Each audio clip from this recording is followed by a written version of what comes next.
Et bonjour, c'est Nicolas de Immobilier Compagnie, bienvenue dans cette nouvelle émission et aujourd'hui on va s'attaquer à un reportage sur lequel je suis tombé sur internet qui défend la taxe Zuckman mais qui reprend tout l'historique et tout le fondement même de la fiscalité en France. Bien évidemment, c'est un reportage à charge malheureusement qui ne fait preuve d'aucune neutralité, qui est entièrement orienté. Et en réalité, je vais intervenir dans ce reportage pour essayer de rétablir la vérité et d'expliquer en fait quel est le problème derrière ce raisonnement fallacieux. Et je ne fais pas ça dans un souci de rétablir une quelconque justice, mais mon objectif, c'est déjà de mieux te faire comprendre les mécanismes fiscaux, la façon dont cela fonctionne et surtout de t'aider à t'orienter dans cette jungle. Parce qu'au final, quand on écoute certains raisonnements, on pourrait leur donner raison, sans chercher à savoir d'ailleurs qui a tort ou qui a raison.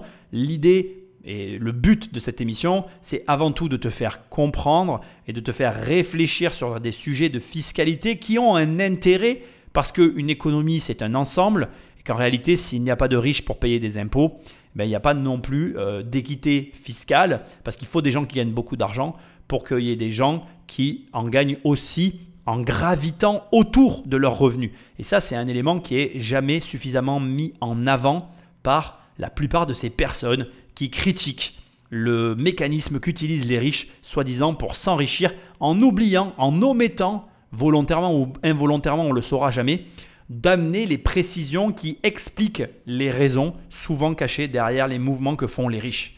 Donc, je n'ai pas la prétention de te révéler des immenses secrets, mais l'idée ici, c'est surtout de rétablir une vérité que tu connais parfaitement, que nous connaissons tous, mais qui a besoin d'être précisée derrière ces pseudo-reportages à vocation d'orienter vos prises de décision au travers de tout ce qu'ils peuvent essayer de véhiculer comme idée. Bref, sans plus de transition et avant d'attaquer l'émission, j'aimerais te rappeler que le séminaire est toujours disponible sur le site d'Immobilier Compagnie. On est dans les derniers jours, les dernières semaines. Réserve ta place, utilise le code promotionnel DRSA avec le chiffre 3, peut-être même le chiffre 4. En tout cas, viens au séminaire. Tu rencontreras des gens qui gagnent leur vie et qui sont indépendants financièrement et qui t'aident à avancer. Et ça, c'est le principal. Sinon, va sur immobiliercompagnie.com, dans l'onglet livres, il y a mes livres, dans l'onglet formation, il y a mes formations et dans l'onglet coaching, tu peux réserver un appel avec moi pour qu'on travaille sur tes projets. Enfin, je te rappelle que laisser un commentaire et des étoiles là où tu m'écoutes, c'est ce qui aide le mieux le podcast à se référencer. Merci de jouer le jeu et puis sans plus de transition, Patrick Magnéto. Lui, c'est Julien. C'est un bon citoyen. Il travaille, il déclare son argent et tous les ans, il paye des impôts. Bravo Julien! Il contribue à l'effort collectif qui nous permet d'avoir une école gratuite, des frais médicaux pris en charge, des infrastructures, des transports ou encore un accès à la culture. Merci Julien. Lui, c'est Bernard Arnault, l'homme le plus riche de France et la 6e plus grande fortune au monde. Mais contrairement à Julien, il ne paye quasiment pas d'impôts. Pire, rapporté à son revenu, Julien paye plus d'impôts que Bernard Arnault. Toutes les classes économiques en France payent environ 50% de leur revenu économique réel en impôts, toutes sauf les ultra-riches qui payent autour de 25%, donc 2 fois moins. Mais comment c'est possible? Pourquoi paye-t-on plus d'impôts qu'un milliardaire? Et est-ce que c'est bien légal tout ça? Alors déjà, on voit très clairement le parti pris de l'émission qui s'arrête à tous les points qui mériteraient d'avoir des précisions. Premièrement, il faut quand même le préciser, oui, en France, l'école est gratuite, mais pas pour tout le monde. Puisqu'en réalité, celui qui ne paye pas d'impôts a la chance d'avoir une école gratuite au détriment de celui qui paye des impôts. Donc déjà, les termes employés sont complètement faux. L'émission vient à peine de commencer. Deuxièmement, on a accès à la culture, on a accès à des soins gratuits, on a accès à des infrastructures. Là aussi, c'est absolument pas gratuit et c'est absolument faux. Premièrement, on a le choix de rien. C'est-à-dire que ce n'est pas nous qui définissons les priorités de nos communes et ce dans quoi l'argent peut être investi. Autrement dit, en réalité, tu subis plus une situation qui t'est imposée par ceux qui ont la main sur les investissements que par qui que ce soit d'autre. Si réellement on contribuait, comme c'est sous-entendu dans cette introduction, nous aurions notre mot à dire à tous les points de chacune des dépenses et des décisions qui sont prises avec notre argent. Or là, le système dans lequel on évolue est fait de telle manière qu'on te prend de l'argent avec lequel des personnes prennent des décisions pour lesquelles tu n'es pas forcément d'accord. Sauf qu'aujourd'hui, il y a un léger petit problème qui vient perturber cette organisation que nous avons depuis toutes ces années. Effectivement, je pense que tu l'as remarqué, mais l'époque a changé. L'époque a changé, nos modes de vie se sont transformés et on ne peut pas vivre que nous vivons aujourd'hui de la même manière que dans les années 30. Et ce qui était impossible dans les années 30 est possible aujourd'hui. Mais de quoi je parle? Eh bien, c'est très simple. Aujourd'hui, il serait tout à fait envisageable que pour toutes les grandes décisions financières de notre pays, la population française ait l'obligation de voter sur une application de leur téléphone permettant déjà d'avoir leur mot à dire dans les dépenses publiques. Ce qui serait la moindre des choses dans une démocratie, si tant est que nous en soyons une, où finalement un niveau d'impôt tel qu'il est prélevé aujourd'hui est prélevé par un État qui le redistribue à des gens sans même demander l'avis des personnes à qui il a pris l'argent. Alors, bien évidemment, j'ai totalement conscience que ce que je suis en train de décrire ici te paraît peut-être utopique, tant nous sommes habitués à fonctionner de la sorte. Aujourd'hui, un petit groupe de personnes décide de la manière dont est dépensé l'argent qu'ils ont collecté sur ceux qui travaillent, au détriment de la décision et surtout de la volonté de ces mêmes personnes à qui on a pris l'argent. Est-ce que c'est normal? De mon point de vue, non. Mais la réalité, c'est que c'est le monde dans lequel nous vivons qui ignore encore une fois complètement le fait que c'est tout à fait possible de le faire. Aujourd'hui, toutes les semaines, on pourrait très bien s'imaginer qu'on ait l'obligation de voter une fois par semaine sur nos téléphones des dépenses en fonction de budget qui serait alloué avec des propositions et que le peuple ait son mot à dire, et ça me semblerait encore une fois être le minimum, sur les dépenses que font l'État. Mais si le problème se cristallisait que dans cet élément-là, encore je pourrais dire qu'il suffirait de trouver des gens raisonnables et on pourrait s'en sortir à peu près correctement. La réalité, c'est que le problème est bien plus grave. Non seulement nous avons des dirigeants politiques qui sont déraisonnables dans la dépense qu'ils octroient avec l'argent des autres, mais surtout, dès qu'on les accuse ou qu'on les confronte à une réalité économique qui est en réalité un désastre économique, ils ont tendance à rejeter la faute sur les autres. Donc on a une introduction à une situation qui est très simple. On nous présente la France comme un pays de la gratuité, qui est absolument faux puisque c'est très relatif à qui paye et à qui ne paye pas. Et on prend cette problématique que l'on oppose complètement à des soi-disant riches qui, eux, ne paieraient pas la même chose en omettant de te dire qu'en réalité, s'ils ne payent pas d'impôts, c'est parce qu'ils payent le prix fort. En fait, l'émission commence très mal pour moi parce que les riches ne payent pas d'impôts en ne prenant pas leur argent. Est-ce que toi, demain, tu te satisferais d'énormes revenus que tu générerais dans une société en te disant que tu ne peux pas les prendre? En te disant, si je les prends, je suis tellement taxé que je ne préfère ne pas les prendre et que je préfère les réinvestir. Pire, je vais aller plus loin que ça. La France, c'est le pays des abus de biens sociaux. Il faut savoir que cette notion n'existe pas dans tous les pays. Autrement dit, même en laissant l'argent dans ta boîte et en cherchant des moyens de le récupérer, on va les qualifier de détournés tout en restant légal. Tu t'exposes au risque d'être retoqué et donc au final, bien, que tu sois riche ou pauvre, les pauvres, effectivement, sur le papier, payent plus d'impôts que les riches parce qu'ils n'ont pas le choix que de dire « je prends ou je ne prends pas l'argent ». Mais la problématique qui se cache derrière, c'est que pour tous les soi-disant riches qui décident de ne pas prendre l'argent, mais l'argent n'est pas plus à eux non plus. Leur argent est coincé dans des sociétés où ils sont condamnés à réinvestir l'argent inlassablement pour que le jour où l'argent sera sorti, l'impôt s'appliquera à ce moment-là. Donc, qu'est-ce qui est préférable? Quelqu'un qui prend son argent fiscalisé et qui en jouit, ou quelqu'un qui reporte la prise de ce bénéfice pour éviter la fiscalité, mais qui a des difficultés à en jouir? Je dis des difficultés à en jouir, mais la réalité, c'est que c'est quasiment impossible de le prendre. Donc, c'est un faux problème en fait. Les deux ont strictement le même problème. Simplement, ils n'ont pas les mêmes outils pour le contourner. C'est tout. Et de toute façon, encore une fois, et je n'aurai jamais de cesse de le dire, ce débat cache le vrai débat qui est que l'État dépense beaucoup trop d'argent. Quand on te dit Ah, c'est un gentil contribuable, il paye ses impôts. Mais on oublie de demander au contribuable, est-il d'accord de la façon dont sont distribuer ces impôts? Est-il d'accord de la façon dont sont utilisés les impôts? Est-il d'accord de payer un service public télévisuel pour produire des qualités de reportage et d'émission du niveau qu'on leur connaît? Est-ce que le cinéma français est réputé internationalement comme étant le meilleur cinéma du monde? Je ne suis pas certain.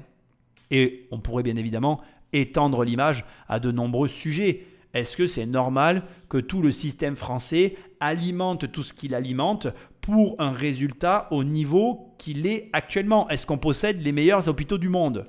Ce n'est pas à moi à le dire, c'est à toi de me donner la réponse. Est-ce que nos écoles sont les meilleures du monde? Est-ce que les tribunaux sont les meilleurs du monde? Si la réponse était oui, je pense qu'il conviendrait d'avoir un débat sur ces sujets-là. Mais je ne pense pas que la réponse soit oui.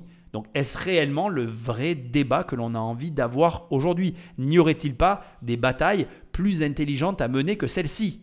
Je pose la question.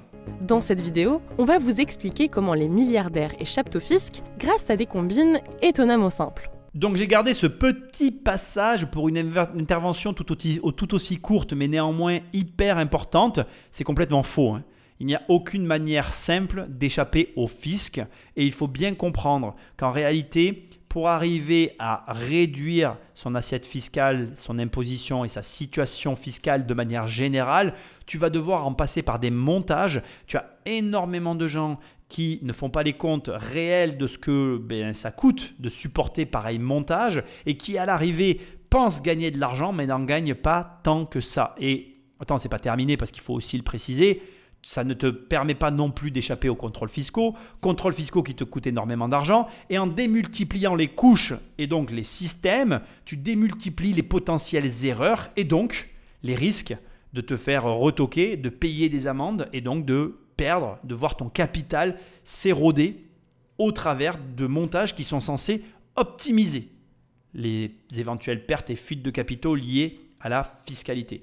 Non, franchement, ce qui m'agace encore plus, c'est qu'on prenne vraiment les gens pour des idiots et que tu as des personnes qui vont croire ces balivernes mot pour mot, alors qu'en réalité, sans les critiquer, il suffirait de dire que les riches ont les moyens, et c'est vrai, il faut de l'argent pour se payer des montages financiers, mais déjà, il y a beaucoup de gens aujourd'hui qui font appel à ces montages, mais qui malheureusement n'ont pas la lucidité de voir qu'ils ne sont pas en position de les avoir, et surtout, la réalité, c'est qu'ils sont piégés, pieds et poings liés, avec le territoire dans lequel ils ont fait le montage et ils ont la naïveté de croire qu'il suffit de déplacer la holding pour échapper au problème, alors qu'en réalité, le vrai problème, c'est que tant que le capital ne t'appartient pas à proprement parler, mais en réalité, tu es toujours sous le joug de pouvoir être redressé. Redressé parce qu'encore une fois, ce n'est pas la question de dire « j'ai un montage, donc forcément je gruge, je triche ou je fais des choses illégales ». Non, non. C'est que j'ai un montage et donc du coup je multiplie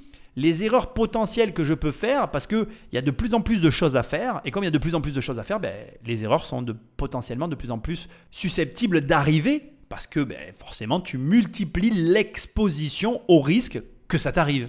C'est QFD, bon t'as compris. Voici les personnes les plus riches au monde.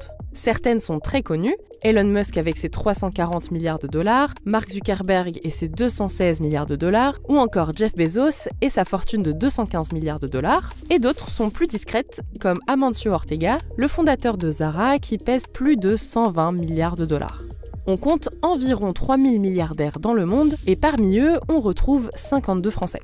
On pourrait s'attendre à ce que ces milliardaires payent plus d'impôts que nous, ça serait logique. Sauf que non. Un Français, quand il paye ses impôts, ça représente en moyenne 50% de son revenu. Un milliardaire, quand il paye ses impôts, ça représente environ 25% de son revenu et moins de 0,5% de son patrimoine. Bon, il y a tellement de choses à dire et le but, c'est pas que l'émission dure des heures et des heures, mais déjà, il y a volontairement un brouillage de la réalité qui est fait par la quasi-totalité des personnes qui parlent de ça. Premièrement, de quoi parle-t-on? C'est une question qu'il faut toujours te poser quand on te parle de revenus et d'imposition. De quoi parle-t-on? Si on parle de tes revenus, ton employeur paye tes charges sociales. De quoi parle-t-on? De quel niveau il est question quand il est question de tes charges sociales? Selon le pays dans lequel tu travailles, tu n'as pas le même niveau de charge sociale. Pourquoi? Pourquoi? Autre question subsidiaire, mais néanmoins hyper intéressante. Comment se fait-il qu'en France, on nous oblige des cotisations qui ne sont absolument pas obligées dans d'autres pays? Ce qui veut dire que déjà, et il serait bon quand même de le rappeler, quand tu vas prendre des milliardaires, tu prends des personnes qui sont internationalisées. Qui dit internationalisé dit type de revenus et de contraintes différents.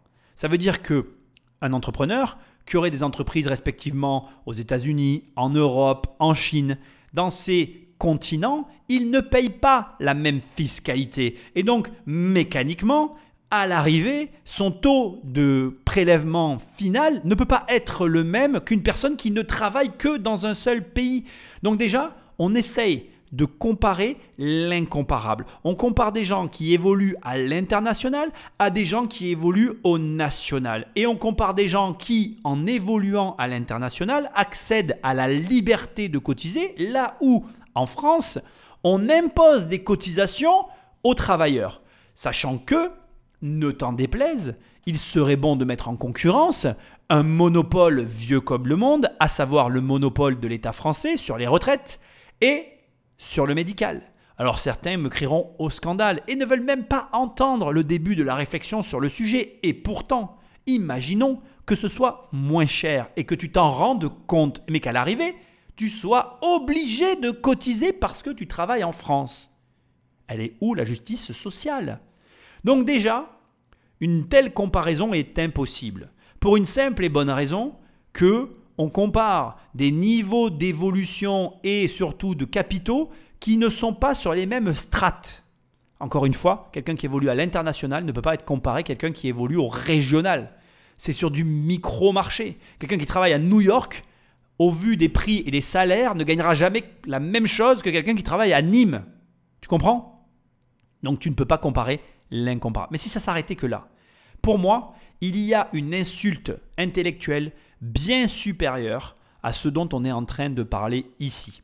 Il y a un arrangement qui est fait sur les chiffres dont personne ne te parle.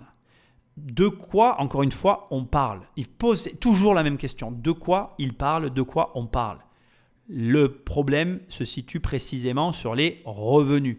D'un côté, on te parle de ce que payent les milliardaires sur leurs revenus et on prend leur valorisation sur leur société. Mais si tu prends la valorisation sur leur société, donc tu dois regarder la totalité des impôts qu'ils payent sur leur société, y compris les charges sociales, y compris les impôts sur les sociétés, bref, l'ensemble des éléments. Donc, tu ne peux pas raisonner d'un côté sur la valeur patrimoniale de quelqu'un et puis balayer d'un revers de la main, du coup, tout ce que paye la société pour te concentrer sur ce qui lui reste à lui au fin fond de sa poche. Parce que regarde, maintenant on va faire l'exercice avec Bernard Arnault. Bernard Arnault, comme tu le remarques, qui revient dans toutes les discussions. La société LVMH de Bernard Arnault, c'est l'entreprise qui paye le plus d'impôts en France. Point à la ligne. Donc bien évidemment, sa société pèse des milliards d'euros. Donc on est scandalisé parce que Bernard Arnault pèse des milliards d'euros. Mais on ne va pas parler que sa société est la société qui paye le plus d'impôts en France. Non, ça on ne va pas le dire. On va juste dire, maintenant on regarde ce qu'il gagne, on saute la case de la totalité des impôts que paye la société, on l'oublie parce que sinon, bien évidemment, le discours ne peut pas tenir. Et on se concentre maintenant sur l'argent que prend Bernard Arnault. Mais puisque Bernard Arnault est l'homme qui paye au travers de sa société, à la société, devrais-je dire d'ailleurs, puisque Bernard Arnault a la société qui paye le plus d'impôts en France. Si, au regard des charges sociales et de tous les impôts qu'il paye. D'accord, on est bien d'accord. Bien évidemment que derrière, il a un petit avantage fiscal, alors qu'il n'est pas petit, hein, c'est de l'humour. Là par contre, c'est de l'ironie, c'est du cynisme. Effectivement, il a un avantage injuste sur son impôt sur le revenu. Mais c'est le prix à payer par rapport au niveau de fiscalité du groupe LVMH pour qu'il soit en France. Pour te donner une notion de quoi on parle, d'accord? Là, on va parler du groupe LVMH. On fait exactement le travail journalistique qu'auraient dû faire les journalistes. Les journalistes auraient dû faire quoi? Ils auraient dû dire Bernard Arnault pèse 150 milliards d'euros. Donc là, on raisonne sur la totalité de sa société. Donc là, c'est le chiffre qui les arrange. D'ailleurs, c'est le seul chiffre qu'ils prennent. Et sa société paye 4 milliards d'euros par an. dont 2,5 milliards d'impôts sur les sociétés tous les ans. C'est la société qui paye le plus d'impôts en France. Oui, Bernard Arnault tire un avantage d'être en France. Sans doute qu'il a un avantage fiscal parce qu'il a la société qui paye le plus d'impôts en France. Si tu as la société qui paye le plus d'impôts en France, tu vas voir les impôts et tu dis, tu tapes à la porte. Bonjour, c'est moi qui paye 4 milliards d'euros par an. Oui, vous voyez qui je suis? Oui, oui, c'est monsieur Arnault. Oui, rentrez. Oui, bonjour. Donc, je laisse ma société en France qui paye 4 milliards d'euros d'impôts. En échange de quoi? Vous me faites un tarif sur mes impôts sur le revenu. Ça me paraît normal. Sinon, je déménage tout, bien évidemment. Voilà. Donc, c'est fallacieux de raisonner que sur une partie et d'oublier le reste volontairement. Tu peux pas dire « Oh, il paye 150 milliards et il ne paye pas d'impôt sur le revenu. » Oui, parce qu'en fait, sa boîte, il paye 150 milliards et il paye accessoirement 4 milliards d'euros d'impôts à l'année, dont 2,5 milliards sur les sociétés. C'est pas possible de le détacher. Ou alors, tu ne prends plus le repère des 150 milliards et tu prends un autre repère, mais dans ces cas-là, bonne chance. Et tu te rends compte qu'en fait, c'est entièrement fallacieux. D'autant que, il faut aussi le préciser, Bernard Arnault a les mêmes contraintes que tous les entrepreneurs. Derrière, en gardant ses sociétés en France, il a tous les problèmes qu'on lui connaît pour pouvoir bouger son argent à sa guise. Donc, il se tape derrière des frais de fonctionnement énormes pour un montage financier complexe pour arriver à limiter la fiscalité en bout de course. Mais qui le blâmerait? Pas Jean-Bernard qui fait du black le week-end. Tu vois ce que je veux dire? Parce que c'est aussi l'un des derniers problèmes de la France. C'est que tout le monde à son échelle essaye d'optimiser la fiscalité dans ce pays. Donc tu ne peux pas blâmer les gros au travers de moyens légaux qui leur coûtent de l'argent de blâmer quand les petits, de façon totalement illégale, font du black. Pour comprendre cette inégalité, il y a une notion essentielle à poser, la différence entre le travail et le capital. Nous, le commun des mortels, on vit de notre travail. Un contribuable moyen, en général, il vit grâce à son salaire. Et sur son salaire, il va payer de l'impôt sur le revenu, des cotisations sociales. Et ensuite, lorsqu'il va consommer, grâce à ce revenu, il va payer de la TVA. Mais les 0,0002% les plus riches, le salaire, ils connaissent pas. Eux, ils vivent de ce qu'ils possèdent. Ça peut être du capital immobilier, mais c'est surtout du capital financier, notamment des actions. Une action, pour ceux qui ne savent pas, c'est une part dans une entreprise. Ces actions, elles leur permettent de toucher ce qu'on appelle des dividendes, c'est-à-dire une part des bénéfices que l'entreprise distribue à ses actionnaires, généralement une fois par an. Et quand les actions prennent de la valeur, les ultra-riches peuvent les revendre pour se faire encore plus d'argent. Cette différence entre le capital et le travail, c'est le cœur du problème. Parce que les revenus du capital financier sont moins taxés que les revenus du travail. Les revenus du capital financier sont moins taxés puisqu'on se dit que c'est pour favoriser l'investissement. Ça veut dire que c'est plus intéressant d'investir dans les entreprises. Donc c'est censé favoriser la croissance, l'innovation, etc. Et ce n'est pas une particularité française. Aux États-Unis, le travail peut être taxé jusqu'à 37%, alors que les revenus du capital financier, eux, sont taxés au maximum à 20%. Oui, c'est injuste. Et ça choque même Warren Buffett, la 5e fortune mondiale. Debbie works just as hard as I do, and she pays at twice the rate I pay. I think that's outrageous. Mais ça arrange bien les ultra-riches. Pour payer moins d'impôts, il leur suffit de structurer leur patrimoine pour qu'ils ne génèrent pas de revenus taxables. Par exemple, quand Mark Zuckerberg, le PDG de Meta, déclare ne se verser qu'$1 de salaire, ne vous inquiétez pas pour lui, il vit très bien. Ça lui permet juste de ne pas payer d'impôts sur le revenu. C'est un peu contre-intuitif, mais effectivement, les ultra-riches ont très peu de revenus taxables. Et tout est dans le mot revenu taxable. Évidemment qu'ils ont des revenus, évidemment qu'ils ont assez d'argent pour consommer, évidemment qu'ils ont assez d'argent pour épargner. Bon, alors déjà, on va attaquer le principal problème de cette partie du reportage qui me désespère et me désole. C'est cette manière qu'ils ont presque de scinder en deux, de sous-entendre qu'en fait, les riches ont accès aux actions, ils ont accès à des produits financiers auxquels tu n'aurais pas accès. Explique-moi ce que peut faire un riche que tu ne peux pas faire. Il n'y a rien, et j'insiste bien, il n'y a rien que peut faire un riche que tu ne puisses ne pas faire. Monter une holding, tu peux le faire. Monter une holding à l'étranger, tu peux le faire. Ouvrir des comptes à l'étranger, tu peux le faire. Acheter des actions, tu peux le faire. Acheter de l'immobilier, tu peux le faire. Utiliser le crédit pour ne pas payer d'impôts, tu peux le faire. Il n'y a aucun, je le répète encore, aucun des mécanismes financiers qu'utilisent les riches qui ne soit pas accessible à un pauvre. Alors je sais ce que tu vas me dire. Oui, mais si j'ai pas d'argent, je n'y aurai pas accès. Non, ça encore une fois, c'est de la merde. effectivement, tu as raison. Si tu n'as pas l'argent de payer la personne pour te structurer ta holding, c'est-à-dire la créer, la déposer au greffe, eh bien, tu n'auras pas les conseils qui vont avec. Mais la création d'une holding, ça coûte exactement le même prix qu'une société classique. C'est juste un en-tête, un nom. C'est-à-dire que c'est une société holding qui a pour vocation de détenir des actions de société. Donc, c'est juste l'objet social qui change. Et donc, en réalité, si tu n'as vraiment pas l'argent de te payer un conseil d'avocat, mais tu sais quoi, tu vas prendre des statuts sur Internet, tu vas remplir avec tes petites mimines, tu vas aller les déposer les statuts et tu auras une holding de la même manière qu'un riche. Alors oui, c'est un petit peu plus compliqué. Alors, c'est pas plus compliqué de faire une holding, je veux dire, c'est plus compliqué de faire soi-même ces sociétés que de payer quelqu'un qui les fait pour toi. C'est sûr que les riches, ils vont payer des gens pour mener ces actions, ils payent, ils savent même pas monter les sociétés, mais bon, ils finissent par les avoir. Ce qui compte, c'est de les avoir. Ce que j'essaye de te dire, c'est que même si tu n'as pas l'argent de payer, tu as les moyens de l'avoir quand même. Donc l'argument qui consiste à dire les riches font ceci que les pauvres ne peuvent pas faire et que donc les pauvres subissent l'avantage déloyal des riches de pouvoir faire ce qu'eux ne peuvent pas faire, ben c'est juste, en fait, c'est un mensonge.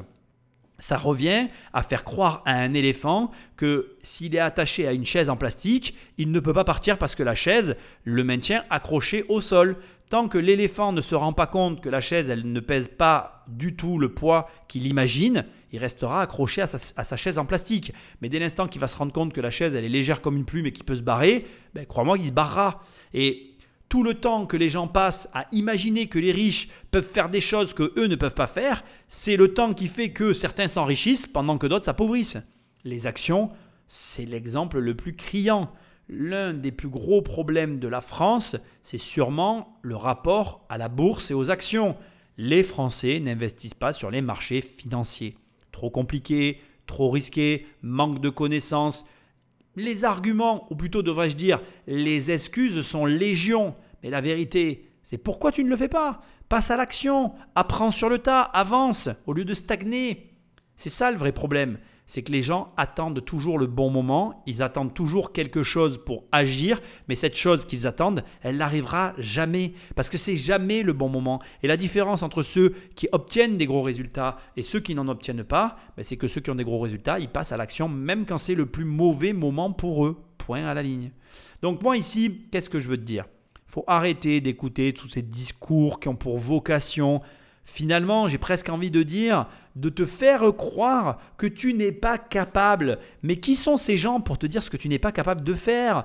Tout le monde est capable d'avoir des gros résultats financiers dans sa vie. Il faut juste essayer de les avoir, c'est tout en fait. La plupart des gens n'ont pas de résultats financiers parce qu'ils n'essayent rien. Et les riches n'ont pas un avantage déloyal, comment dirais-je, un vieil oncle qui leur souffle les réponses à l'avance et qui leur permet de gagner plus d'argent que les autres. Les riches, soit ils prennent plus de risques, soit ils arrivent avant tous les autres, soit ils osent faire des choses que la plupart des gens n'osent pas. Ça se cristallise essentiellement là-dedans. Et il n'est pas question de combien tu gagnes ou de quel argent est disponible pour mener telle ou telle action. Il est juste de question de qu'est-ce que tu es capable de faire alors que tu manques d'argent. Ça, c'est un vrai sujet. Beaucoup de gens attendent d'avoir de l'argent pour agir, alors qu'en réalité, ils devraient agir et attendre de voir arriver l'argent. Parce que c'est souvent comme ça que ça marche. La plupart des gens qui sont riches ont agi malgré qu'il manquait d'argent et l'argent a fini par arriver à eux, tôt ou tard.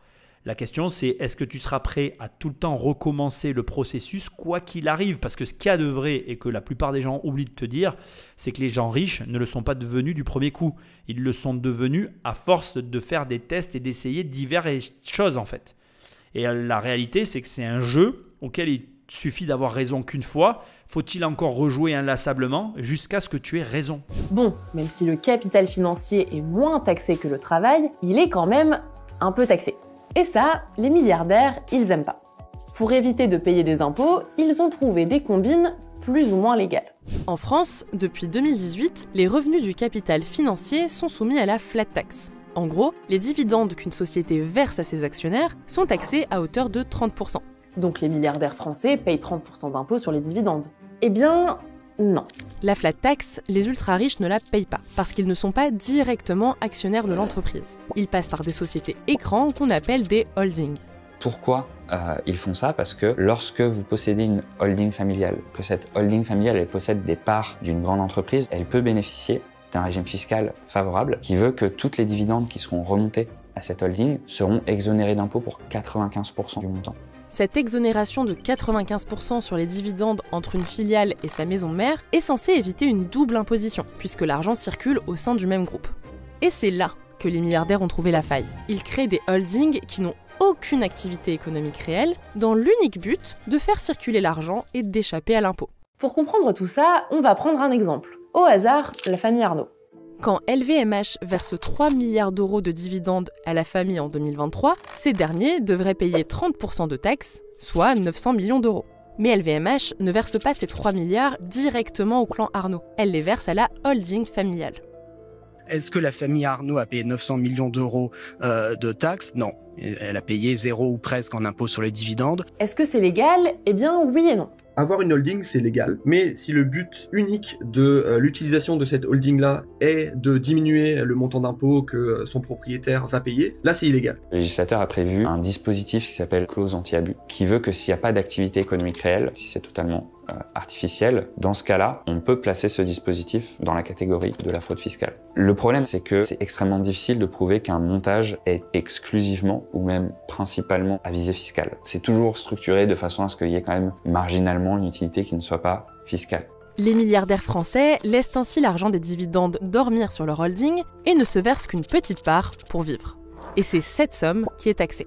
Ce qui caractérise les personnes très fortunées, c'est qu'elles ne consomment qu'une petite partie de leur revenu total et le reste est réinvesti, épargné, etc. Donc c'est pour ça que quand on compare ce qui est taxé avec ce qui est gagné sur une année, c'est une partie très très faible. Ces montages fiscaux douteux sont plus compliqués à réaliser aux États-Unis, où le fisc est beaucoup plus strict sur les holdings familiales. Mais là encore, les ultra-riches ont trouvé la faille. Ils ne se versent tout simplement pas de dividendes et l'argent reste dans l'entreprise. Ils ne vendent pas non plus leurs actions pour ne pas payer de taxes sur les plus-values. En fait, ils ne se versent plus rien. Mais alors, comment ils font pour vivre? Eh bien, ils empruntent de l'argent aux banques. Laissez-moi vous présenter la méthode Buy, Borrow, Die ou acheter, emprunter, mourir en bon français. Une longue enquête du média d'investigation ProPublica a mis en lumière cette méthode utilisée par des milliardaires comme Elon Musk pour avoir des liquidités sans payer de taxes. Je vais aller voir la banque et je vais dire « je souhaiterais un prêt ». Et pour assurer mon prêt, regardez, je possède des parts dans cette entreprise. Plus mon actif est gros, plus c'est facile de toucher un prêt. Je ne paye pas d'impôt sur ce prêt. À un moment, ce prêt, il va falloir que je le rembourse. Et donc pour le rembourser, je vais avoir une autre banque. Et je vais dire, je souhaiterais faire un prêt. Mais regardez, j'ai mon actif. Cet actif, généralement, en plus, il a grossi, il a pris en valeur. Et donc la seconde banque va me donner un prêt avec lequel je vais pouvoir rembourser le premier et puis continuer à consommer. Puis la troisième banque, puis la quatrième banque, puis la cinquième banque. Ainsi de suite, jusqu'au jour où le milliardaire meurt. Ces héritiers récupèrent alors tout le pactole, qui a pris de la valeur au cours des années, et grâce à une exonération prévue dans la loi, ils ne payent quasiment rien dessus. Et ce n'est pas fini, il y a une taxe souvent oubliée quand on parle des impôts que les ultra-riches évitent de payer, c'est l'impôt sur les sociétés, payé par les entreprises sur leurs bénéfices. Une technique vraiment très très répandue de tous les milliardaires dans le monde, c'est de faire en sorte que les profits de ces multinationales soient déclarés dans des paradis fiscaux, dans des pays où ils sont très peu taxés. Donc si les milliardaires arrivent à faire en sorte que l'impôt sur les sociétés payées est faible, finalement les milliardaires payent en tout assez peu d'impôts. Est-ce que tu penses que les milliardaires sont stupides? Non, je te pose la question parce que dans tout ce qui vient de t'être expliqué, tu peux peut-être être révolté, hein, je pourrais l'entendre. Il y a des gens qui vont me dire « Ah oui, mais tu te rends pas compte quand même, ils payent pas tous les impôts. C'est très bien expliqué. Qu'est-ce que tu as à dire contre ça ?» Il y a un élément qui met à mal tout leur raisonnement. Un seul. La finalité, ce serait de garder l'argent sur des holdings. Je te repose une deuxième fois la question. Est-ce que tu penses que la caractéristique d'un milliardaire, c'est qu'il est stupide? Est-ce que tu penses qu'un milliardaire ignore le mécanisme de l'inflation? Est-ce que tu penses que les milliardaires n'ont pas conscience que les États veulent leur argent par-dessus tout? Est-ce que tu penses que les milliardaires n'ont aucune stratégie financière? En réalité, ce qui me dérange dans l'ensemble de ces types de raisonnements, c'est qu'il manque l'essentiel. Aucun milliardaire, de toute façon, ce n'est même pas une question de milliardaire, aucune personne qui est dans le business ne se comporterait de la façon dont c'est décrit là pour simplement éluder l'impôt. Alors, qu'est-ce qui me dérange? Je vais te le dire autrement, comme ça tu vas comprendre. Premièrement, mettre l'argent dans une holding est soit vivre avec l'argent, soit simplement ne pas payer l'impôt. Ça, c'est une hérésie. En réalité, en général, quand on essaye d'éviter de l'impôt, c'est parce qu'on veut réinvestir. Ce que la plupart de ces personnes n'ont pas l'air de comprendre et de vouloir préciser, c'est qu'en fait, pour qu'un empire, on va appeler ça comme ça, puisse se déployer, pour qu'un empire puisse exister, pour qu'il puisse croître. Parce qu'en réalité, ce qu'on oublie de te dire, c'est que quand tu as une société et qu'elle évolue dans un État, et que l'État maintient de façon artificielle une inflation annuelle qui, somme toute, en soi, est une forme d'impôt déguisé. Parce que ça, personne t'en parle, mais c'est de loin l'impôt le plus vicieux, le plus dissimulé, le plus répandu, parce que tous les États l'utilisent pour voler l'argent des gens sans qu'ils s'en rendent compte. Tu vois, les milliardaires, les gens riches, on connaît ce truc-là. On ne veut pas d'argent. Ce que tu dois comprendre en fait, et c'est pour ça que tout ce qu'ils sont en train de te dire là, c'est complètement bancal. En fait, le souci de ces personnes-là, le souci des gens qui ont de l'argent, dont je fais partie, notre souci principal, c'est de pouvoir continuer à vivre en ayant un certain train de vie, c'est vrai, je ne vais pas le nier. Il y a un souci de conservation du train de vie, mais, il faut le préciser, tout en conservant la capacité, tout en conservant la même capacité à réinvestir. En fait, je pense d'ailleurs que tous les investisseurs rentables, dont Bernard Arnault fait partie, Bernard Arnault et consorts, tous les milliardaires, les multimillionnaires, les millionnaires, tous les gens qui ont cette éducation financière, ce que nous avons tous très bien compris, c'est qu'on est dans un combat permanent contre les États, mais pas contre l'État, pas contre l'idéologie de l'État, mais contre la manière dont l'État gère l'argent avec les populations et pour lequel on est obligé de prendre des mesures qui sont généralement pour tout le monde les mêmes, à savoir ne pas conserver de cash, conserver la capacité à réinvestir inlassablement tout en conservant le niveau de vie que l'on a réussi à atteindre. Donc, je vais te donner des chiffres, comme ça tu vas comprendre. En fait, un milliardaire, c'est quelqu'un qui gagne 100 000 euros par mois, qui veut continuer de gagner 100 000 euros par mois, mais qui veut qu'en même temps, sa société conserve sa capacité à investir à raison, par exemple, de 1 million par mois. Et pour que sa boîte elle puisse continuer de croître et donc de faire face à l'inflation et à tous les problèmes que rencontre l'entreprise dans sa vie, parce qu'il y a la vie de l'entreprise et la vie du dirigeant, eh bien, il sait pertinemment qu'il doit conserver une capacité d'emprunt et donc à la fois une réserve de trésorerie, à la fois une optimisation fiscale, à la fois une stratégie de réinvestissement. Et tout ça, c'est lié. C'est pas, je ne regarde pas que la trésorerie, je ne regarde pas que l'argent que l'entrepreneur essaye de sauver, mais qu'est-ce qu'il fait avec et qu'est-ce qu'il ne fait pas avec. Et ça, on ne t'en parle pas suffisamment. En fait, ce n'est pas simple de gérer une entreprise parce que tu as plusieurs enjeux simultanés auxquels tu dois faire face. Et ton travail, ça n'est pas que résoudre les problèmes, c'est aussi de permettre que la société conserve de la croissance dans un monde où tout le monde essaye de te piquer ton fric. Et ça, il faut que tu l'intègres et personne t'en parle. C'est ce qui me désole. Donc, encore une fois, voilà, on te présente un scénario. Oui, les riches utilisent des mécanismes pour optimiser leur vie, mais parce qu'ils ont besoin que leur société continue à investir inlassablement pour ne pas perdre en rentabilité, pour ne pas se dévaluer et pour surtout continuer d'avancer. Il y a un élément que beaucoup de gens ne comprennent pas. Mais si tu fais 1 million d'euros par an pendant 10 ans, tu restes toujours à 1 million d'euros, ton chiffre d'affaires ne bouge pas. Sur 10 années, tu as perdu de l'argent. Parce que le coût de la vie a augmenté, parce que plein de choses. 1 million d'euros, c'est beaucoup d'argent. Mais malheureusement, si ton chiffre d'affaires n'a pas de croissance, eh bien, malheureusement, tu perds de l'argent. C'est compliqué à comprendre, mais c'est lié au choix politique des États, au choix monétaire des États que tu subis toi aussi. Et la vérité, c'est qu'au lieu de critiquer les milliardaires, tu devrais t'inspirer de leur comportement pour essayer toi aussi de faire face à l'inflation, de faire face aux décisions étatiques qui n'ont de cesse de dévaluer la monnaie. Et la dévaluation monétaire se traduit par un vol pur et simple de la valeur de ton travail. Les milliardaires ne se laissent pas faire. Les autres pensent qu'en prenant l'argent des milliardaires, ils récupéreront un peu de valeur. La vérité, tu la connais, c'est que pas du tout. C'est à toi, c'est à toi qu'il revient la charge de gérer ton argent. Ce n'est pas en prenant l'argent des milliardaires que tu t'en sortiras mieux. Mais pourquoi les milliardaires échappent-ils à l'impôt? Et est-ce que c'est une fatalité? L'évasion fiscale, l'optimisation fiscale, c'est le résultat de choix politiques. Et si on taxait les riches comme si c'était pas déjà le cas? C'est une symphonie permanente.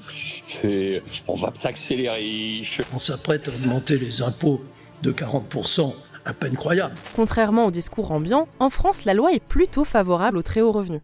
Prenons l'exemple de la flat tax, adoptée en 2018 sous la présidence d'Emmanuel Macron. Vous savez, les 30% de taxes sur les dividendes dont on parlait au début. Avant cette flat tax, les bénéfices reversés aux actionnaires étaient intégrés dans le calcul de l'impôt sur le revenu, comme un salaire. Plus on touchait de dividendes, plus on était taxé. Maintenant, tout le monde est logé à la même enseigne. C'est 30% de taxes, même si on touche des milliards d'euros. C'est tout bénef pour ceux qui étaient taxés à plus de 30% avant la loi. Et ce n'est pas le seul impôt à avoir été allégé. L'impôt sur les sociétés est passé de 33% en 2016 à 25% en 2022. Quant à l'impôt sur la fortune, qui taxait à la fois la fortune immobilière et les actifs financiers comme les actions, il a tout simplement été supprimé. Il a été remplacé par l'impôt sur la fortune immobilière, un impôt qui ne concerne plus que les biens immobiliers, soit une infime partie de la richesse des milliardaires. Je suis catastrophé, mais comment on peut sortir en 2025 des reportages, des émissions avec un ton pareil? Alors déjà, écoute, tu sais ce qu'on va faire, je vais te mettre un petit peu au travail. Tu vas juste taper le pays le plus taxé du monde sur Google et tu vas découvrir avec horrification que depuis 2 années consécutives, donc 2023-2024, on n'a pas encore l'année 2025, mais sans surprise, ce sera le même pays.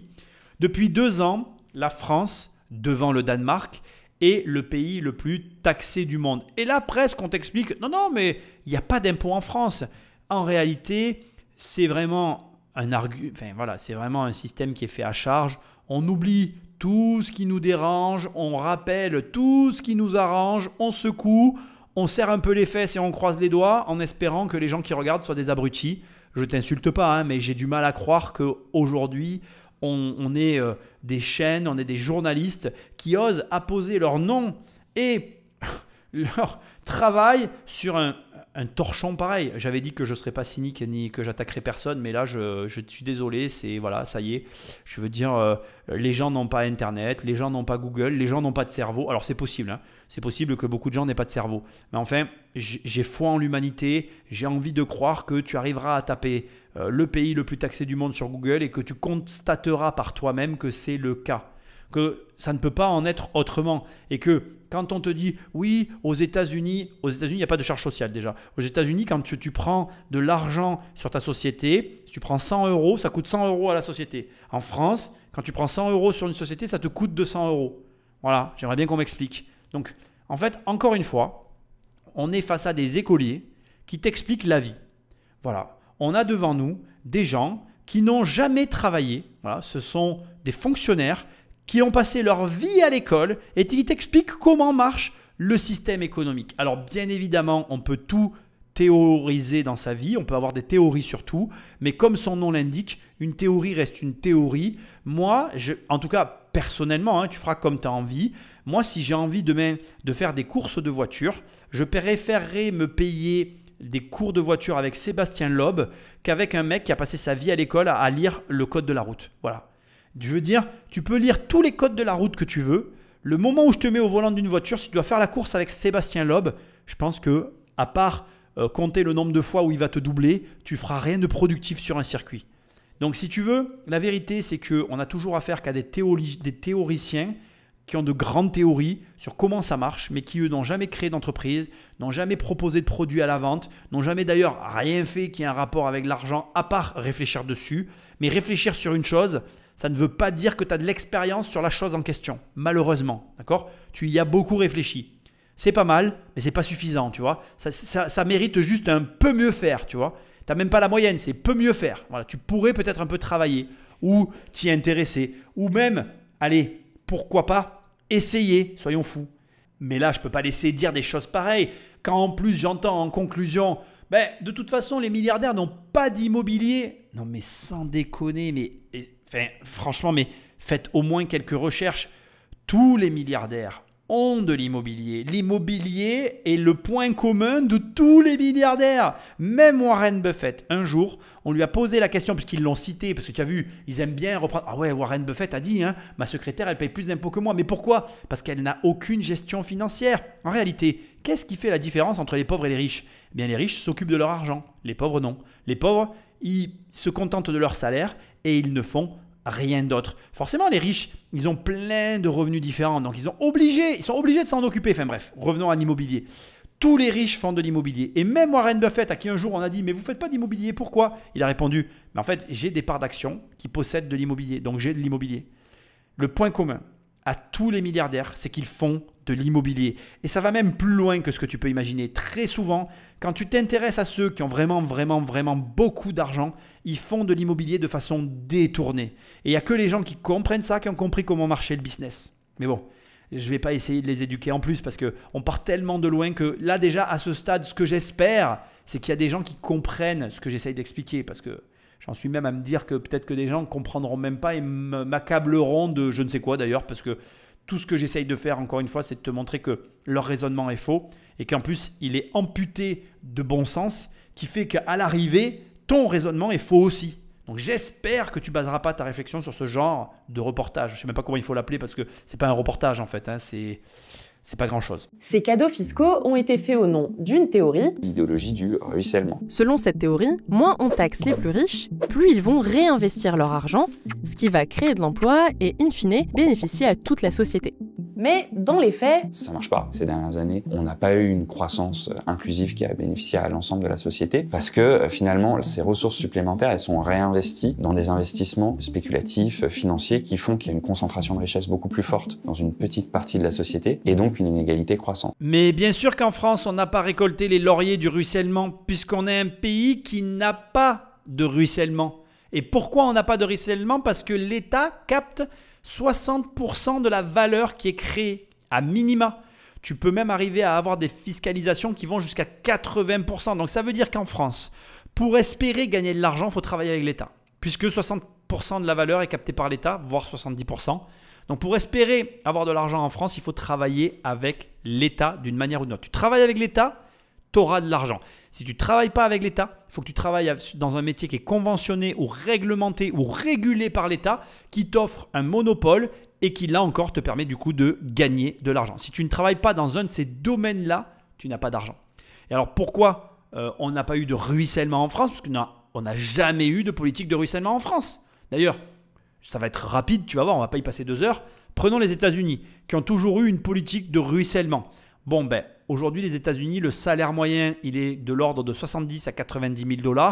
Et il y a beaucoup de villes où tu vas trouver des salaires à 110, 120 000 $. Oui, je sais ce que tu vas me dire. Ah mais non, mais regarde aux États-Unis, il faut payer la santé, il faut payer l'école. Oui, mais quand tu gagnes 10 000 $ par mois, je te rassure, ça ne coûte pas 8 000 $ par mois. Hein. Et la réalité, elle n'est pas belle. C'est qu'aujourd'hui, le niveau financier d'un Français, c'est l'équivalent d'un Chilien pour un Américain. Au Chili, le SMIC, c'est 400 000 CLP et ça fait 356 €. Donc, le niveau financier des Français en moyenne est égal aux Chiliens si tu le compares aux Américains. C'est-à-dire que tu vas en Amérique, donc tu prends l'Amérique du Nord et l'Amérique du Sud. Si tu veux essayer d'évaluer où se situe la France par rapport aux Américains, ben on est le Chili en fait. Alors j'ai rien contre le Chili, j'adore ce pays. J'ai un ami qui habite là-bas. Salut Nico, si tu m'entends, je te fais des gros bisous. Je sais que tu kiffes ta vie au Chili, sans doute quand tu as des gros revenus. Ben, le Chili c'est top parce que du coup tu as la vie de Pacha, très bien. Mais la réalité, enfin ta réalité à toi qui m'écoutes, c'est qu'en ayant eu une politique de gauche, et c'est pas un problème, c'est pas que j'aime pas la gauche, hein, il y a des bonnes idées à gauche, hein, comme il y a des bonnes idées à droite. Hein, mais bon, bref. En ayant une politique avec une forte redistribution et l'absence de ruissellement, on a entraîné le pays au niveau du Chili par rapport aux Américains. Bonne chance, j'ai envie de dire. Mais tu peux pas venir dans des émissions comme ça et prétendre que le ruissellement, ça fonctionne pas, alors que tu n'as jamais eu de politique de ruissellement. Tu as toujours cherché à taxer plus dans ce pays. Donc, comme tu as toujours cherché à taxer plus, bah, tu te retrouves avec un seul et unique moyen de t'enrichir, travailler avec l'État. Patrick Magnéto. Alors, on fait comment pour établir la justice fiscale? L'économiste Gabriel Zucman, professeur à l'École normale supérieure et directeur de l'Observatoire européen de la fiscalité, propose un impôt plancher de 2% sur les patrimoines de plus de 100 millions d'euros. Aujourd'hui, l'imposition des ultra-riches représente en moyenne 0,5% de leur patrimoine. L'idée consiste à dire que si ces personnes, tout impôt compris, payent moins de 2% de leur patrimoine en impôts, mais ils vont devoir payer une contribution supplémentaire pour que le total de leur imposition atteigne au moins 2% de leur patrimoine. Cet impôt pourrait rapporter entre 15 et 25 milliards d'euros à l'État chaque année. Un budget qui pourrait, selon Zucman, servir à financer la transition écologique. Cette taxe Zucman a été votée en première lecture à l'Assemblée nationale en février 2025 et sera discutée au Sénat courant juin. Mais lorsque les économistes évoquent ces solutions, un argument revient en boucle, les ultra-riches vont fuir le pays. Est-ce que vous pensez que si la France toute seule met une taxe sur les patrimoines de plus de 100 millions d'euros, les gens vont gentiment rester pour être taxés? Oui. Présentez-les-moi. Sincèrement, présentez-les-moi. Sauf que cette menace de l'exil fiscal, eh bien, elle n'est pas du tout fondée. Quand on regarde la réalité des études, l'exil fiscal, ça existe, mais c'est relativement marginal. Globalement, ce qu'on voit, c'est que les personnes qui changent leur domicile face aux incitations fiscales sont celles qui ne sont pas natives du pays. L'idée selon laquelle, à la seconde où on met en place un impôt progressif sur les ultra-riches, tous les ultra-riches s'en vont, elles ne se retrouvent pas dans l'étude d'impact sur les différentes mesures d'imposition sur la fortune qui ont existé. Ces études, elles montrent qu'à long terme, il y a une perte de la base fiscale de l'ordre de 2%. L'exil fiscal, il n'est pas nul, mais il est rare. Quantitativement, c'est faible. Et des solutions existent aussi pour taxer les exilés fiscaux. Dans sa proposition, Zucman suggère que les ultra-riches qui quittent le pays continuent à payer cette taxe jusqu'à 5 ans après leur départ. Je sais pas ce qu'il y a de plus désespérant dans ce qu'on vient d'entendre, si c'est que l'argent va servir à financer la transition écologique. Alors tu vois, regarde, ce qui est hyper drôle, c'est que t'as pas eu ton mot à dire. Hein. Je veux dire, si t'es pas d'accord avec le fait que l'argent doit aller là, il ira quand même. Hein. J'espère que t'es heureux. Tu es en démocratie. Bienvenue, welcome. Nous avons le choix. Alors on te prend l'argent, enfin on nous prend de l'argent, et en plus on doit être content de ce qu'on fait avec, même si on l'est pas. Mais bon, passons. Admettons. Mettons que vraiment la transition écologique, admettons que prendre de l'argent à des riches, c'est ce qui va sauver la planète. Bon, j'ai un gros doute, hein, mais c'est pas grave, on va les croire, je vais leur accorder le bénéfice du doute. Non, ce qui me désespère, c'est qu'en fait, on est dans l'entre-soi de gens qui font des études dont on ne sait rien, basent leurs réflexions sur des études, font beaucoup de réflexions et de recherches, mais ne sont pas vraiment tournés vers l'action. Les gens n'en ont pas marre d'être dirigés par des écoliers. Ce pays est dirigé par des gens qui n'ont jamais rien fait de leur vie. Qui sont ces gens en fait? Est-ce qu'ils connaissent un riche? Est-ce qu'ils connaissent les enjeux qu'il y a derrière les gens qui ont des fortunes? Est-ce que tu penses que quelqu'un qui est devenu riche l'est devenu en ayant volé de l'argent? Alors je sais que beaucoup de gens ont ce type de pensée, mais malheureusement, et j'en suis désolé que ce soit moi qui doive le dire, généralement il y a des sociétés qui offrent un service qui est utilisé par des clients et que c'est au travers d'un mécanisme comme celui-ci, qui a été mis en place par le méchant riche, que l'argent circule. Et donc en réalité, j'ai du mal à comprendre comment on aide à la compétitivité, comment on réindustrialise la France, comment on attire des talents, comment on regarde ses enfants et on leur dit « Travaille bien à l'école, tu auras un bon salaire mon fils, comme ça quand tu auras un bon salaire, l'État te prendra tout. » Mais leur vie, elle doit être pourrie. Ce doit être des gens d'une tristesse infinie. Comment peut-on vivre en cherchant à prendre toujours plus à ceux qui produisent, alors que soi-même, à part faire des recherches, on n'a jamais rien fait? Moi, j'ai du mal à comprendre. Si tu sais quelque chose, explique-le-moi. Maintenant, on ne va pas y passer des heures. Ce qui me dérange le plus, c'est qu'on est vraiment dans une réflexion de poursuite. Et je vais même aller au-delà de la poursuite. On est dans une réflexion qui consiste à dire comment on les fait payer et s'ils partent, comment on continue à les faire payer. Et on t'annonce 2% au plancher, mais moi je serais très inquiet que ce type de loi passe parce que ces 2% au plancher pour les patrimoines de 100 millions, jusqu'à ce qu'il n'y soit plus là, pour finalement basculer sur les patrimoines au-delà de 10 millions, puis de 1 million, et puis quand il n'y aura plus personne, qui payera? Parce qu'encore une fois, et là on est dans le cœur du problème, c'est l'arbre qui cache la forêt. Derrière le besoin insatiable de l'État de récupérer de l'argent se cache la dette gargantuesque qui demande inlassablement de l'argent, toujours plus d'argent, à n'importe quel prix. Au prix où, il faut quand même le savoir, c'est la première année qu'il y a moins d'entreprises qui se créent que d'entreprises qui se ferment. Il faut savoir que ces 2 dernières années ont été littéralement une hécatombe et que si tu veux mon avis, c'est pas prêt de s'arrêter. Il faut savoir aussi que c'est la première année, c'est historique, que nous avons moins de naissances que de décès, ce qui sonne le glas de notre système de retraite. Ce qui veut dire que à partir d'aujourd'hui, nous sommes en 2025, très prochainement 2026. Structurellement, notre système s'effondre sur lui-même. C'est pas il va s'effondrer, c'est pas non, ça y est, c'est acté. Depuis cette année, les comptes ne s'équilibrent plus, tout va commencer à dégringoler. Ça ne veut pas dire que la France va faire faillite du jour au lendemain, ça veut simplement dire que l'équilibre ne sera jamais plus présent. Parce que structurellement, tu n'as plus de création de boîtes, tu n'as plus suffisamment de naissances, il n'y a pas les personnes qu'il faut. Pourtant, on a une immigration, j'allais dire une énorme immigration, mais on a une immigration qui est réelle, qu'on ne peut pas nier, mais on n'a pas une immigration qualifiée. Tu n'as pas une immigration d'ingénieurs indiens qui viennent pour créer les meilleures applications du monde. Tu as une immigration de gens, malheureusement d'ailleurs, qui n'est pas choisie.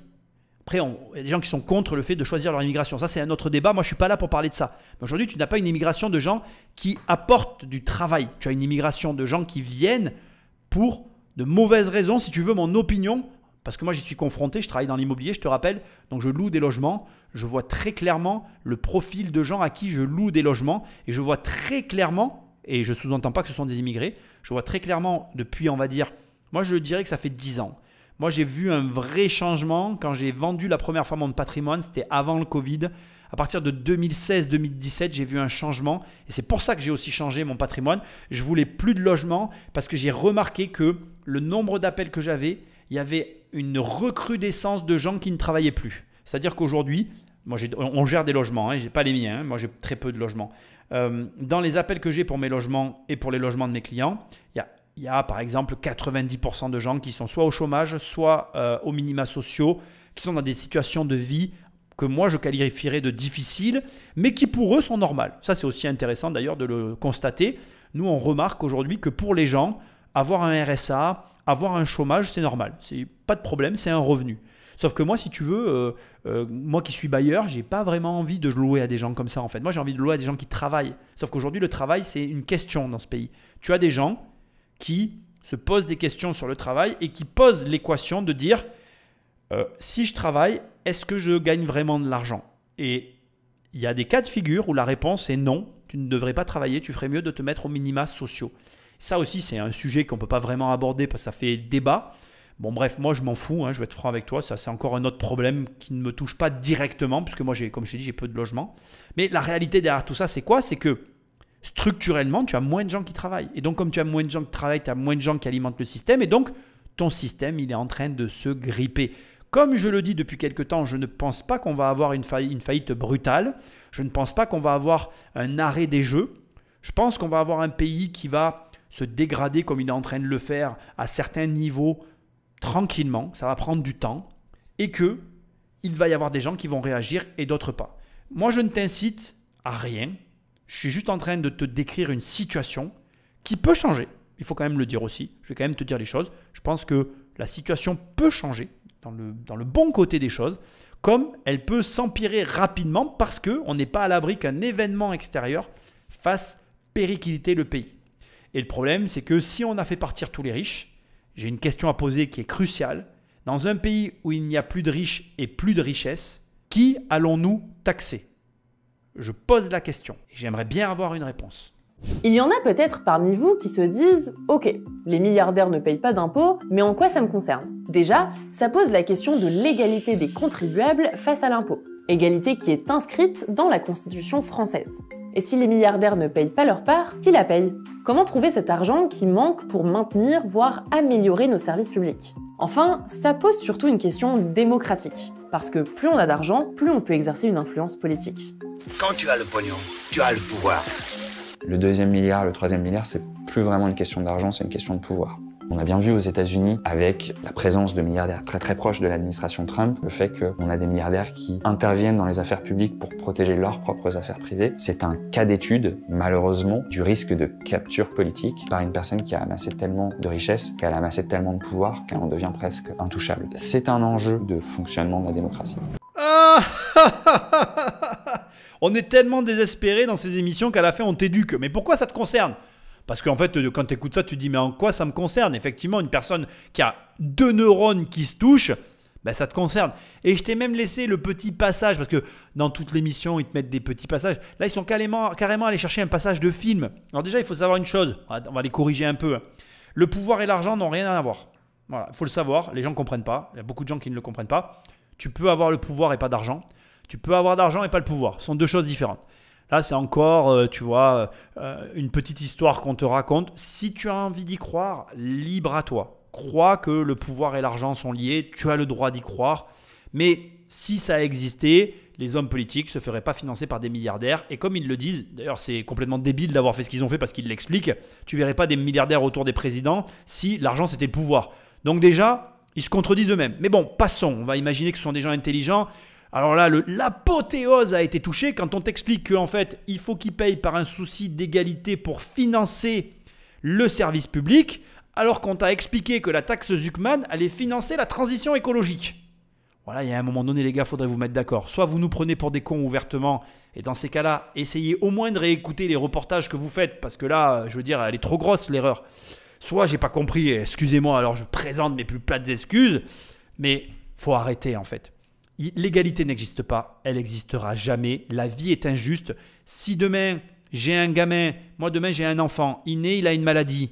Qu'est-ce que vient faire la justice là-dedans? C'est la faute à qui? À personne. La justice n'existe pas, elle n'existera jamais. C'est une illusion humaine et on se sert de ça pour te manipuler. Il n'y a rien qui m'énerve plus que ça. Bien sûr que c'est injuste. Si tu as 1 milliard sur tes comptes, tu ne peux pas te payer les mêmes choses que si tu as 1 000 € sur tes comptes. Waouh, sans déconner. Oh, j'en reviens pas quand même. J'y aurais pas pensé sans toi. Mais qu'est-ce qu'a fait le mec pour avoir son milliard que n'a pas fait le mec pour ses 1000 balles? Quand on sait que les milliardaires, pour la plupart, partent de zéro. Au lieu d'éduquer les gens. Et c'est ça que moi, en fait, c'est tout mon travail tourne autour de ça. Moi, je te donne tous les outils pour faire de l'argent alors que tu n'en as pas. Et tu n'es pas obligé de me croire. La plupart des gens ne me croient pas de toute façon. Mais moi, j'ai commencé avec des dettes. Donc, je peux quand même bien te prouver qu'à un moment donné, j'ai commencé avec des dettes, j'ai fait de l'argent alors que je n'en avais pas. Tu me crois, tu ne me crois pas, c'est ton problème. Mais la réalité, c'est que tu peux perdre ton temps à écouter ce genre de raisonnement complètement bancal. Je veux dire, tu vois, j'étais parti pour essayer d'avoir une position, on va dire, neutre sur le reportage, sauf que les erreurs sont tellement grossières qu'à la fin, j'explose et je ne peux pas ne pas les démonter. Donc, tu peux écouter ce genre de raisonnement bancal qui, somme toute, se tient dans la mesure où tu ne m'écoutes pas. Tu écoutes juste ce qu'eux, ils ont à dire et tu acquiesces béatement.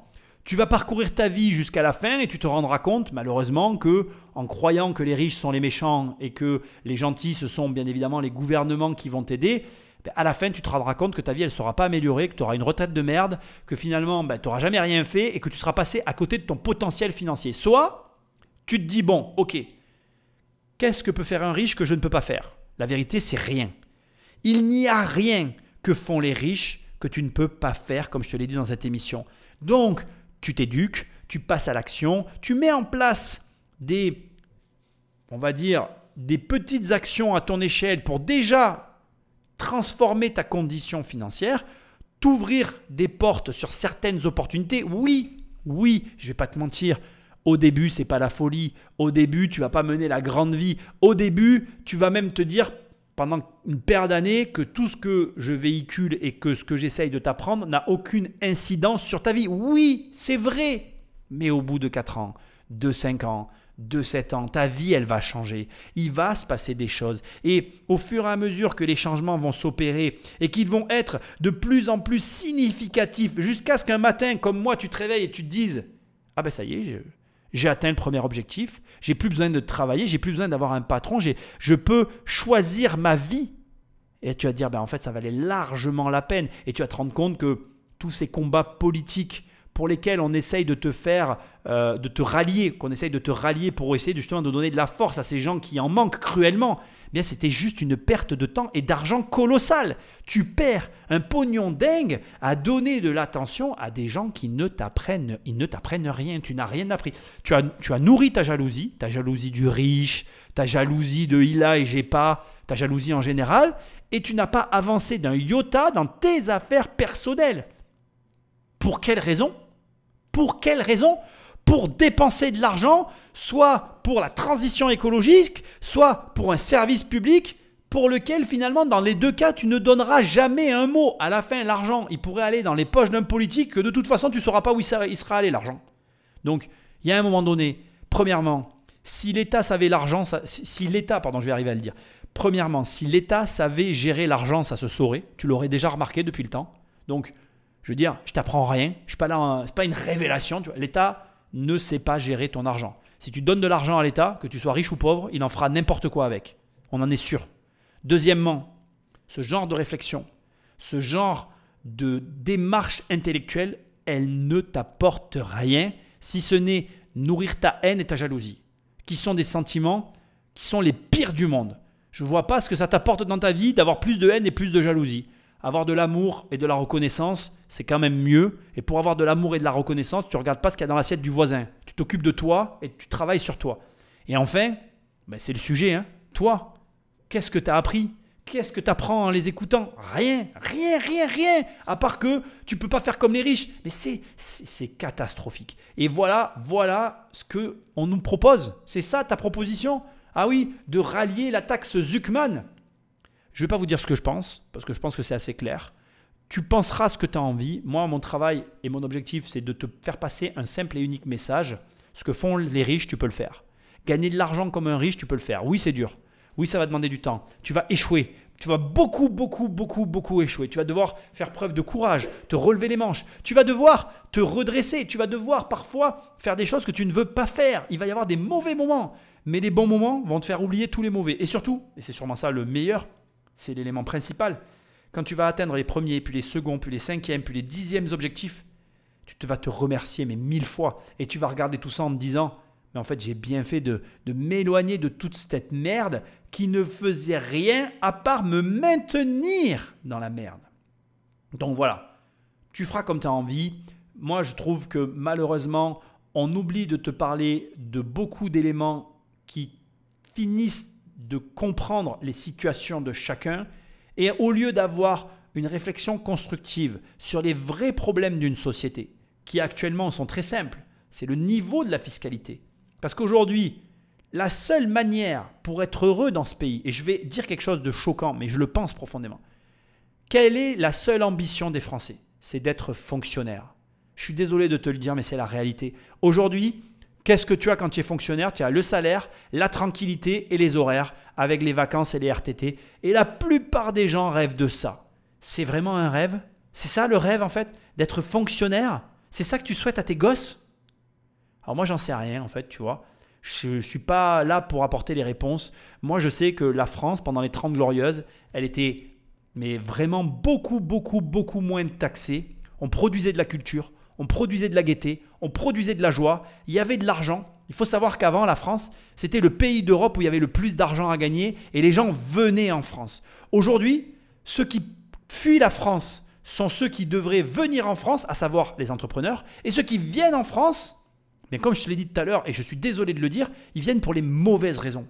Ils ne viennent pas pour des raisons valables, ils ne viennent pas pour des raisons je vais venir créer des sociétés, ce n'est pas les raisons pour lesquelles ils viennent pas pour ces raisons-là et c'est triste. Donc moi après, je m'en fiche en fait, je vais être honnête avec toi, comme je continuerai toujours à le dire, derrière ça génère un lot énorme d'opportunités parce que tous ces problèmes structurels qu'on a décrits dans cette émission, ils font que l'immobilier n'est pas cher. Mais quand je te dis qu'il est pas cher, il est plus que pas cher. Parce qu'il y a tellement de taxes et tellement de problèmes qu'en fait, il n'y a pas beaucoup de concurrence, il n'y a pas beaucoup de gens qui veulent venir.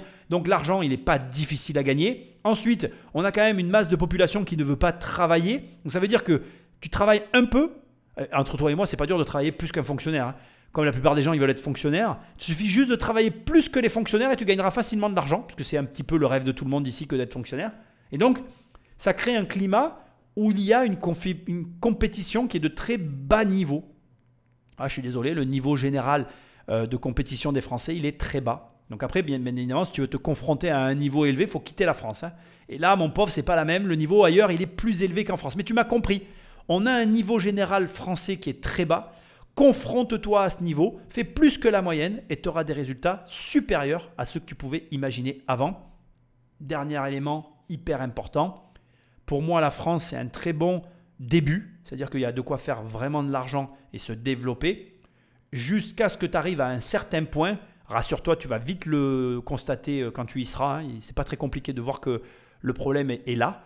Et à ce moment-là, quand tu arrives au problème, qui est fiscal en général, eh bien, il faut prendre une décision. C'est jamais simple, mais il faut la prendre. Et la réalité, c'est que soit on a des gens intelligents qui s'assoient et qui se mettent à discuter du problème fiscal de la France, soit comme ils le font là, ils l'ignorent et ils veulent en rajouter. Et moi, comme je l'ai déjà dit publiquement, je suis pour qu'il y ait cette taxe Zuckman pour qu'une fois pour toutes, les Français qui ne payent pas se mettent à payer et constatent que dans ces conditions, ce n'est pas possible de continuer, de rester ou d'envisager un avenir pour soi, sa famille, ses enfants et ses proches. Bref, ce n'est pas une émission à charge. Je pense qu'il faut la prendre comme un point de vue. Je ne prétends pas avoir raison sur ce sujet-là. Je ne partage même pas une opinion. Je suis juste scandalisé qu'on ne présente pas l'ensemble de la réflexion pour permettre aux gens d'avoir une vraie opinion réfléchie de la question. Au lieu de ça, on te propose des reportages avec une orientation très claire où en plus on t'explique comment tu dois penser.